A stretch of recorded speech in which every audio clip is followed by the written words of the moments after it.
Բոլոր այն առաքինությունները, որոնց մասին մենք մտածում ենք, ենթադրենք ճշմարտախոսություն, ազնվություն, հոգատարություն, ժուժկալություն, հնազանդություն, միություն եւ այսպես շարունակ։ Սրանք բոլորը կարծես թե առաջին հայացքից տեսական, փիլիսոփայական բնույթ ունեցող հասկացություններ են, որոնց մասին կարելի է շատ հետաքրքիր եւ խորիմաստ ճառեր հնչեցնել։ Եվ մենք դա կարողանում ենք, բայց որքանով դրանք արժեք ունեն, եթե մենք դա չենք ապրելու։ Ամբողջ խնդիրը այստեղ է։ Դրա համար, երբ որ պատրաստվում էի ճշմարտախոսության մասին խոսելու, եւ առավելաբար ոչ թե այնքան ճշմարտախոսության մասին խոսելու, այլ սուտը չհանդուրժելու, ստի եւ կեղծիքի շղթայական կործանարար հետևանք ունենալու մասին, երբ որ մտածում էի, որ պիտի խոսեմ այսօր, ես անդադար ինձ հարց եմ տվել եւ ձեզ էլ անկեղծաբար ասում եմ, ինձ անընդհատ հարցում եմ, ես արդյոք սրա մեջ եմ թե ոչ, այնինչ որ ես հիմա ասում եմ մեր հեռուստադիտողներին, բոլոր նրանց, ովքեր որ պիտի սա լսեն, ես արդյոք սրանք պահող մարդն եմ թե ոչ, գործնականում իմ կյանքում սրանք առկա են, թե պարզապես որպես տեսություն եմ ասեմ ինչու, որովհետեւ հեշտ է խոսել ճշմարիտ բաներ, հեշտ է ասել սա սև է, այս մյուսը սպիտակ է, Աստված կա, բարի է, բոլորիս սիրում է, մենք էլ պիտի գնանք դեպի Աստված, մաքուր ապրենք, մեղք չգործենք, բայց այդ խոսքը ազդեցություն չի ունենալու դիմացինի վրա, եթե դու դա չես ապրում։ Մեկ կամ երկուս կլսեն քեզ, եւ հետո այդ ճշմարտության մասին խոսքը իր գործը չպիտի անի։ Այնինչ մեր առաքելությունն է այս մասին ոչ միայն խոսել, այլ դա ապրելով քարոզել։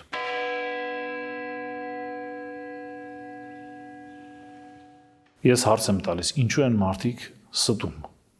երբ են մարդիկ սուտ խոսում, կամ առհասարակ ինչ է սուտը, որտեղ մենք սրա կողքին կարծես թե այլ հոմանիշներ էլ ունենք, չէ՞, սուտ, կեղծիք, կոծկում,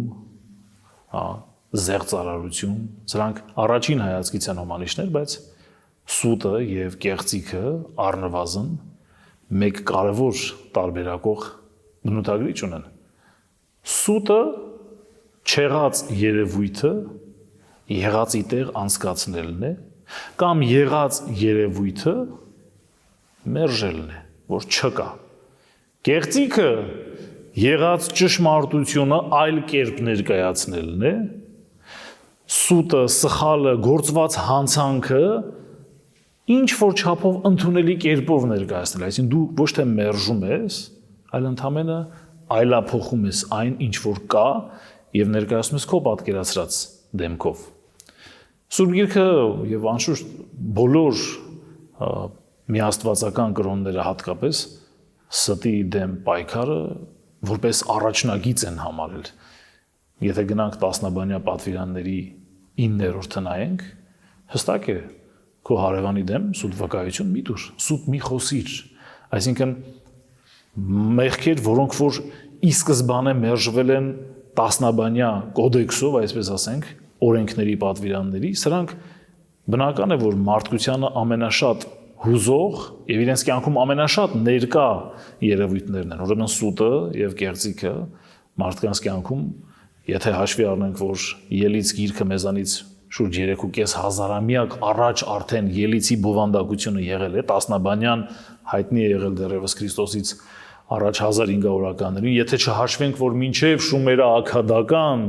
մշակույթ ու կրոնական շերտեր է հասնում, սա Համուրաբի եւ այլն, ուրեմն այսքան դար մարդիկ դեռ չեն փոխվել։ Սուտը իրենց կյանքում տեղ ունի։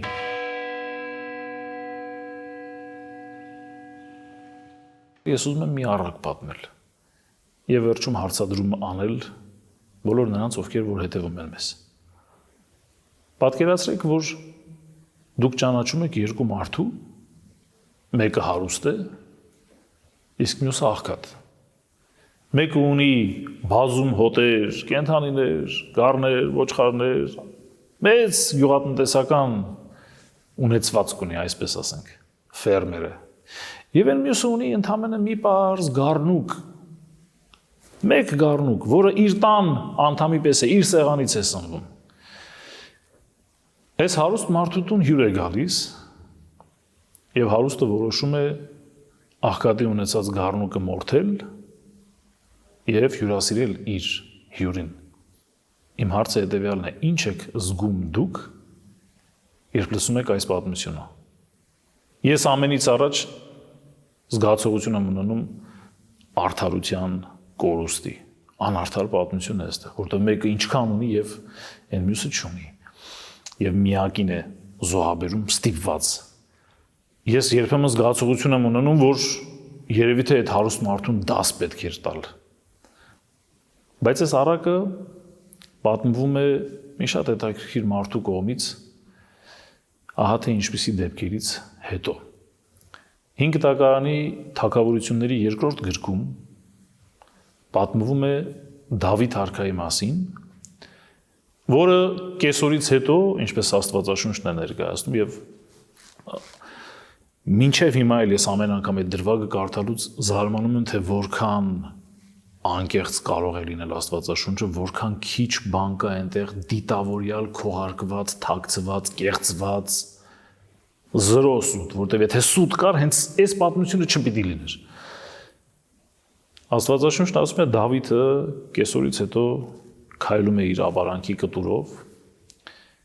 եւ տեսնում է հերու տներից մեկի կտուրի վրա, որտեղ կտուրները հիմնականում օգտագործվում էին ամռան երեկոները, երբ որ շատ տոթ էր, այնտեղ հանգստանալու, հաց ուտելու, մի մասներ իրենց տան։ Տեսնում է հերավոր տներից մեկի կտուրի վրա մի կին է լոգանք ընդունում։ Հետաքրքրվում է թե ով է սա, մարդ է ուղարկում եւ բերում են լուրը Դավիթ արքային, ասում են սա քո զորավարներից մեկի Ուրիա անունով քո զորավարներից մեկի կինն է, անունն էլ Բերսաբե։ Դավիթը լսում է եւ Աստվածաշունչը չի ասում որքան ժամանակ հետո, բայց մարդ է ուղարկում, ասում է բերեք իրեն։ Բերում են Դավիթ արքան սիրահարվում է Բերսաբեին եւ հետո Բերսաբեն լուր է տալիս իրեն, որ ես հղի եմ։ Առաջին հայացքից ուրեմն դրամատիկ զարգացման ֆիլմ է հիշեցնում այս պատմությունը, բայց սա այն է, ինչ որ Աստվածաշնչում կարող եք գտնել երկրորդ թագավորություններ կամ բողոքական հրատարակությունների մեջ երկրորդ Սամվել 12-րդ գլուխ 11-12-րդ գլուխներ։ Դավիթ երբ որ լսում է, որ Բերսաբեն հղի է, լուր է ուղարկում իր պատերազմի մեջ գտնվող բանակի գլխավոր հրամանատարին Հովաբ անունով եւ ասում է Ուրիային ուղարկիր ինձ մոտ։ Ուրիան գալիս է, Դավիթը ընդունում է պատվով, հարց ու փորձ է անում, ինչպես է պատերազմում իրավիճակը, ինչպես է ձեր հրամանատարը եւ այլն։ Ուրիան ամեն ինչ պատասխանում է եւ վերջում Դավիթն ասում է շատ լավ, հոգնած ես, գնա քո տուն եւ հանգիստ առ։ Եվ այստեղ սկսում է ինձ համար այս պատմության ամենադրամատիկ հատվածը, որովհետեւ Ուրիան դուրս է գալիս եւ չի գնում տուն։ Ուրիան դուրս է գալիս եւ Դավիթի պալատի ծառաների հետ գիշերում է պալատում։ Առավոտյան գալիս են Դավիթին զեկուցելու, որ այս մարդը չգնաց տուն։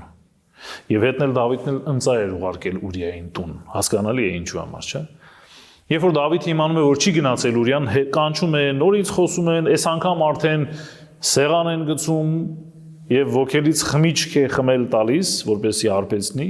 եւ վերջում նորից ասում է, որ գնա, հոգնած ես, պատերազմ, երկու անգամ շեշտում է Սուրբ Գիրքը։ Սա իմ երևակայությունը չի, սա բառացիորեն Սուրբ Գիրքի պատմածն է։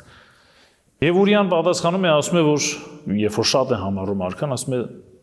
արքա իմ զինվոր եղբայրները պատերազմի դաշտում են։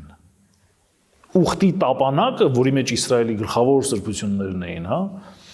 ուխտի տապանակը վրանի մեջ է, դուրսն է, պատերազմի դաշտում է, ես ինչպես գնամ իմ տունը եւ քնեմ։ Եվ նորից չի գնում։ Այսքանից հետո Դավիթը նամակ է գրում, տալիս է Ուրիայի ձեռքը եւ ասում է տար քո զորահրամանատարին։ Եվ նամակի մեջ գրված էր գլխավոր հրամանատարին, պատերազմի ամենաթեժ պահին թշնամու շրջափակման մեջ միայնակ թողնել Ուրիային, որպեսզի Ուրիան զոհվի։ Պարզ պատմում է Սուրբ Գիրքը։ Եվ այդպես է լինում է։ Ուրիան չի նայում հավանաբար ճանապարհին նամակը կամ միգուցե նայել է, բայց ինքը հասցնում է տեղ, Հովաբը այդպես անում է, պատերազմի ընթացքում Ուրիան զոհվում է, լուր են ուղարկում Դավիթին, Դավիթը լսում է եւ այդտեղ էլ հռչակավոր խոսքը կա Սուրբ Գրքի, որ ասում է գնացեք եւ Հովաբին ասեք, որ այդպես է սուրը երբեմն այս կողմ է կտրում, երբեմն այն կողմ է կտրում, պատերազմը թեժացրեք եւ ավարտեք։ Բերսաբեն լսում է սրա մասին, ցավում է, սգում է, ապա սուքից դուրս է գալիս եւ դառնում է Դավիթի կինը, որը այդ ժամանակ արդեն 17 կին ուներ։ Հին աշխարհն է եւ ընդունված էր բազմագնությունը։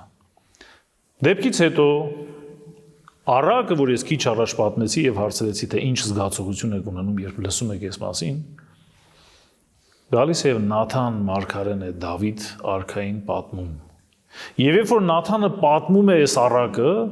Արակը չավարտած Դավիթն ասում է, այդ մարդը հարուստ այդ մարդը, որ այդպիսի զոհողության գնաց, իրենից ոչինչ չտվեց, բայց աղքատի միակ գառնոկին զոհեց, այդ մարդը պիտի մեռնի։ Նաթանն ասում է, այդ մարդը դու ես։ Դավիթ թագավորին Նաթանը հանդիմանում է եւ ասում է դու ես։ Հավանաբար Արակովը սկսեց, որովհետեւ ի վերջո թագավորի հետ գործ ունի, հա, որքան էլ ինքը ճշմարտացի լինի, որքան էլ ճշմարտությունը կարևոր լինի, ասելուն տարբերակ կա։ Եվ երբ որ Դավիթը հասկանում է, թե Նաթանը ինչու պատմեց այս պատմությունը, խորապես զղջում է եւ Սուրբ Գիրքն ասում է, որ Նաթան մարգարեն ասում է, թե Աստված քեզ կների, բայց Բերսաբեից ծնվելիք զավակդ պիտի մեռնի, որպես պատիժ։ Անշուշտ այստեղ բարոյական տարբեր հարթությունների խնդիրներ կան, բայց Սուրբ Գիրքը մեզ սա է պատմում։ Եվ ավարտին ուզում եմ բոլորին հիշեցնել, որ Սաղմոսած գրքի 50-րդ գլուխը ողորմյա Սաղմոսը, ողորմյա ինձ Աստված ըստ մեծի ողորմության քում, ըստ բազում գթության քում քավիազիս, ողորմություն հայցող ապաշխարության ամենահռչակավոր Սաղմոսը գրվել է Դավիթ մարգարեի, Դավիթ թագավորի կողմից այս մեծ հանցանքը գործելուց անմիջապես հետո, որպես ապաշխարության Սաղմոս եւ ամբողջ քրիստոնեական աշխարհի գոհարներից մեկն է սա։ Ինչ է մեզ ցույց տալիս այս պատմությունը։ Շատ հստակ ցույց է տալիս, որ մեղքի կոծկումը, երբ որ դու ճշմարտությունը չես բացահայտում, ինքը բերում է նոր մեղքեր, ինքը ծնում է նոր հանցանքներ։ Սուտը իրենով ամենափոքր նույնիսկ սուտը միգուցե ոչինչ չի ներկայացնում, բայց ինքը նոր մեղքերի ծնունդ կարող է տալ։ Ամենափոքր սուտը անգամ կարող է մեծագույն հանցանքներ եւ ոչիրներ գործել, եթե մենք ի սկզբանե չենք արգելում այդ ստի գոյությունը։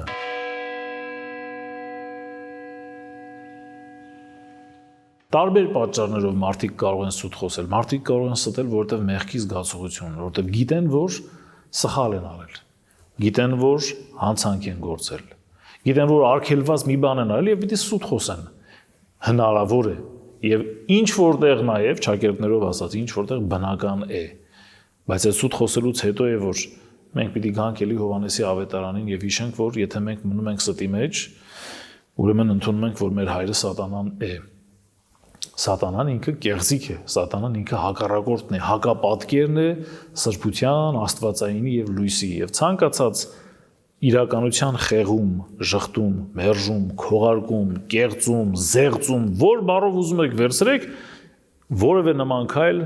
մեզ մոտեցնում է ոչ թե Աստծուն, այլ սատանային չարիքին։ Գալով ժամանակակից նորից իրականությանը, մենք այսօր ապրում ենք օրեր, որտեղ սուտն ու կեղծիքը դարձել են առօրյա մեր կյանքի մի մաս, դարձել են ոչ պակաս իրական, մեկ այլ իրականության, վիրտուալ իրականության գլխավոր մասը, deepfake կոչվածը, որ հիմա էլ արդեն ոչ թե պարզապես սոցցանցերի միջոցով է գեներացվում, սոցցանցերը արդեն կարծես թե անցյալ փուլ է դառնում, հիմա արհեստական բանականության միջոցով կարող են ամեն ինչ կեղծել։ Մենք տանը, ես իմ երեխաների հետ ունեմ գաղտնաբառեր, որտեղ մենք լավ գիտենք, որ վաղը արհեստական բանականությունը օգտագործելով, անգամ տեսակապի միջոցով Իմ պատկերով կարող են զանգել իմ փոքր տղային եւ ներկայացնել ինչ-որ բաներ, ասել գործողությունների մասին, որ ինքը պիտի անի, որ բերելու է շատ ծանր ավարտի։ Բայց մենք ունենք գաղտնաբառեր, որոնք որ պիտի օգտագործենք, որոնք որ թույլ են տալիս իդենտիֆիկացնելու դիմացին արհեստական բանականությունն է, թե մարդն է։ Այո, մենք այս իրականության մեջ ենք ապրում։ Մենք այս իրականության մեջ ենք ապրում, որտեղ մարդը ինքը իր էությունից հեռանալու, ինքը իրեն ժխտելու, ինքը իր մասին ճշմարտությունը չլսելու խնդրի առաջ է կանգնած։ Բայց մի պարզ հարց կարող եմ տալ. ինչպես է հիվանդը բուժվում։ Մարդը, որ ունի հիվանդություն, երբ կարող է բուժվել, երբ որ ինքը ընդունի, որ ունի հիվանդություն, կա բուժման կարիք եւ գնա դիմի բժշկի։ Ավետարանի խոսքն է, էլի անընդհատ կրկնվող եւ այս մեր առաքինությունների շարքերի մեջ անդադար խոսված եւ մեջբերված հատված պիտի ասեմ Հովհաննեսի ավետարանից։ Հովհաննեսն ասում է. ճանաչեք ճշմարտությունը եւ ճշմարտությունը ձեզ կազատի։ Իսկ ով է ասել, որ ճշմարտությունը միշտ ցանկալի է։ Ես կարող եմ ասել, որ ճշմարտությունը շատ դեպքերում ցավոտ է, հիասթափեցնող է։ Երբեմն մենք մարդկանց հետ հարաբերություններ ենք կառուցում իրենց մասին մեր մտքում, մեր գլխի մեջ ստեղծելով մեզ ցանկալի պատկերը։ Եվ ինչի են հիասթափվում, ինչու են հետո բաժանվում, որովհետև շատ անգամ կյանքի իրենց ստիպում է առերեսվել ճշմարտության հետ, այն ճշմարտության, որը իրենք մերժում էին, իրենք այլ իրականություն էին պատկերացրել այդ տղայի մասին, այդ աղջկա մասին, ընտանեկան կյանքի մասին առհասարակ։ Դրա համար պարզ է ճանաչել ճշմարտությունը, որպեսզի այդ ճշմարտությունը մեզ ազատագրի, որովհետև որքան էլ դառը լինի ճշմարտությունը ճանաչելու հետևանքը, միևնույն է փրկության միակ հնարավորությունը սա է։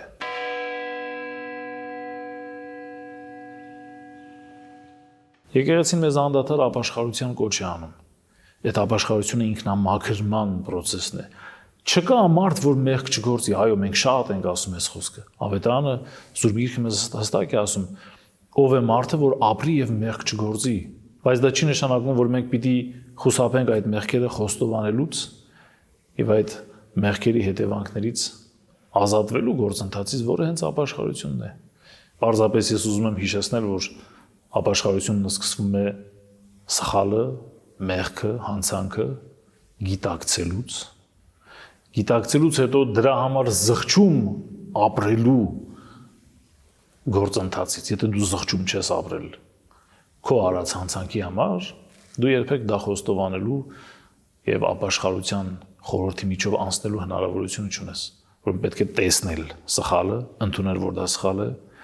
զղջալ, ցավ ապրել գործած մեղքի համար եւ խոստովանել։ Եվ ես ասում եմ ձեզ, մեկը, որ խոստովանության միջոցով ընդունում է նույնիսկ իր կողմից գործված ամենամեծ հանցանքը, մեղքը, սխալը, զղջում է եւ բարձրաձայնում է այս մասին, ապաշխարության ճանապարհով է գնում, շատ ավելի մեծ ապավեն, պաշտպանություն ու զորակցություն ունի Աստծուց, քան թե նա, որ չափով շատ ավելի փոքր մի մեղք, բայց մինչև վերջ չի ընդունում։ Պարզապես մերժում է, ասում է, չկա այդպիսի բան, ես չեմ արել սա։ Եվ հետաքրքիր մեկ ուրիշ բան։ Մարդիկ եւս ապաշխարող մարդուն, նա ով որ զղջում է եւ խոստովանում է իր մեղքը, չի թաքցնում, չի կեղծում, այլ ճշմարտաբար բարձրաձայնում է իր գործած սխալը, հանրությունը, մարդիկ, ժողովուրդը, ընտանիքի անդամները, բարեկամները շատ ավելի հեշտ են ընդունում, քան նրան, որ մինչև վերջ մերժում է եւ ասում է ես կապ չունեմ։ Հետևաբար մեզանից յուրաքանչյուր իր կյանքի համար մտածելու առիթ ունի։ Արդյոք թույլ տալ, որ սուտը նոր